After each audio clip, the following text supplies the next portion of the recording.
আসসালামু আলাইকুম guys, welcome to my mobile repairing mini blog. হাইর এভরিডে নতুন নতুন প্রবলেম আসতে থাকে। তো যাচ্ছি আজকে বাসা থেকে দোকানে, দেখা যাক আজকে কি কি নতুন প্রবলেম আসে। রাস্তায় গিয়ে মহাজনের জন্য অপেক্ষা করছিলাম, তার একটু পরে সে আমাকে নিতে চলে আসলো, তাই তার সঙ্গে করে দোকানে যাওয়ার জন্য রওনা হলাম। প্রায় আধা ঘন্টা পরে দোকানেও চলে আসলাম। দোকানে এসে সর্বপ্রথম দোকানটা খুলে নেব, যেটা মহাজন করছে। তার একটু পরে দোকানটা ঝাড়ু দিয়ে পরিষ্কার করে নিলাম।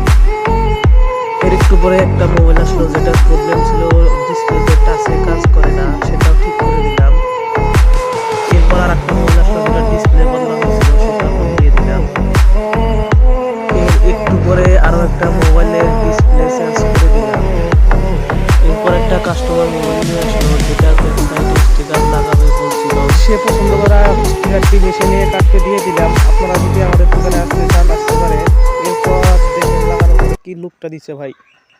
এরপর আরো একটা মোবাইল আসলো, যেটার পাওয়ার বাটনে কাজ করছিল না, সেটাও ঠিক করে দিলাম। এরপর রাত হয়ে গেল, তাই দোকান বন্ধ করে সরাসরি বাড়িতে চলে আসলাম।